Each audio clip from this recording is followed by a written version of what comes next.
Lotus Ayurveda India में आपका स्वागत है। मैं हूं उत्पल चौधरी। आज हम बात करेंगे डायबिटीज से लेकर के थायराइड तक किस बीमारी में खाने चाहिए कौन सा साबुत अनाज। भाई शुरू करते हैं आज का वीडियो। आधुनिक लाइफस्टाइल और खान पान ने हमें कई प्रकार की बीमारियां दी हैं, लेकिन कोरोना काल के बाद एक बार फिर लोगों का ध्यान स्वास्थ्य को दुरुस्त रखने के लिए पारंपरिक आहार की तरफ गया है। पारंपरिक आहार में मोटा अनाज, जिन्हें अंग्रेजी में मिलेट्स कहा जाता है, मुख्य रूप से शामिल है। मोटा अनाज जैसे कि बाजरा, ज्वार, रागी, कोदो, समा, कुटकी और अन्य अनाज न केवल पोषण से भरपूर है, बल्कि कई गंभीर बीमारियां जैसे डायबिटीज, थायराइड, मोटापा, हाई ब्लड प्रेशर और पाचन तंत्रिका से जुड़ी बीमारियों को भी दूर करता है। लेकिन इसके लिए हमारा ये जानना जरूरी है कि कौन सी बीमारी में हमें कौन सा साबुत अनाज खाना चाहिए। साबुत अनाज के पोषक तत्व। साबुत अनाज पोषक तत्वों का खजाना है। साबुत अनाज में पर्याप्त मात्रा में protein, iron, calcium, potassium, zinc, fibre और प्रोटीन जैसे पोषक तत्व पाए जाते हैं। साबुत अनाज की खास बात यह है कि इनमें ग्लूटेन नहीं होता है, इसलिए साबुत अनाज को पचाना ज़्यादा आसान होता है। कई सारी खूबियों के कारण ही भारत सरकार और आयुष मंत्रालय भी साबुत अनाज को दैनिक आहार में शामिल करने की सलाह देता है। डायबिटीज में कौन सा साबुत अनाज खाएं?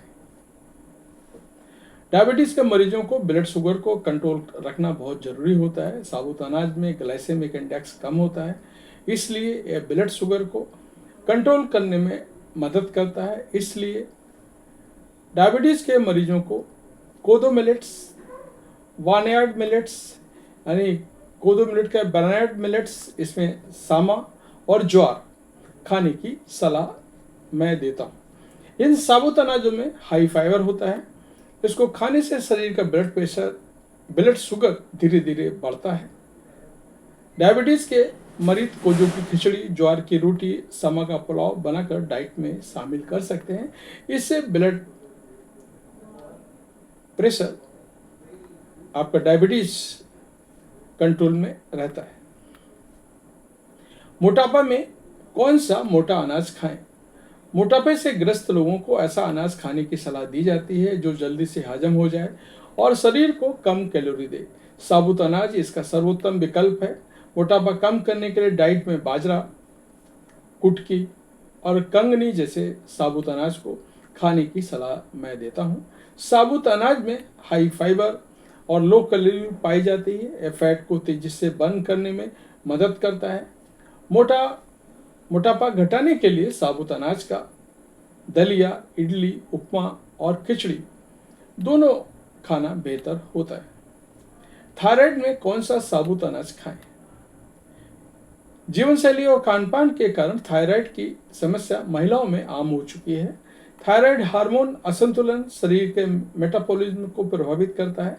थायराइड के मरीज अगर साबुत अनाज का सेवन करें तो ये हार्मोन को संतुलित करने में मदद करता है।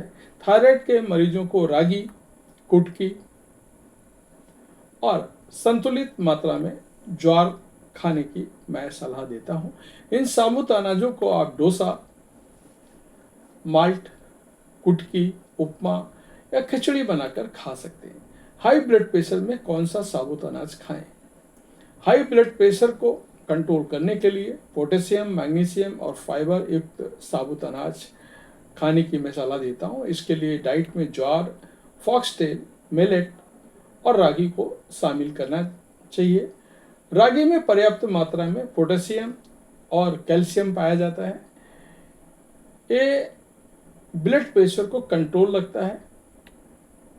हाई ब्लड प्रेशर के मरीज ज्वार या रागी की रोटी, फॉक्सटेल, मिलेट की इडली बनाकर खा सकते हैं।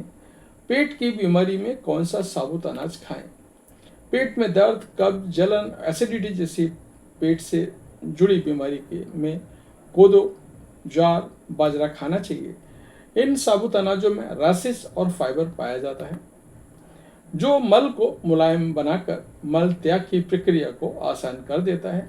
पेट की बीमारी में आप कोदो, ज्वार और बाजरा का दलिया, रोटी और खिचड़ी बनाकर खा सकते हैं। भारत के पारंपरिक आहार संस्कृति में साबुत अनाजों का विशेष ध्यान रखा जाता है। साबुत अनाज न सिर्फ खाने में स्वादिष्ट होते हैं बल्कि आधुनिक जीवन शैली के कारण होने वाली बीमारियों को भी रोकने में मददगार होते हैं। अगर आप किसी बीमारी से जूझ रहे हैं और उसे कंट्रोल करने के लिए दवाओं का सेवन कर रहे हैं तो साबुत अनाज खाने से पहले अपने डॉक्टर से बात अवश्य करें, उसके बाद ही मिलेट्स का आप सेवन करें। तो ये था हमारा आज का वीडियो। आपको कैसा लगा अवश्य बताएं। धन्यवाद।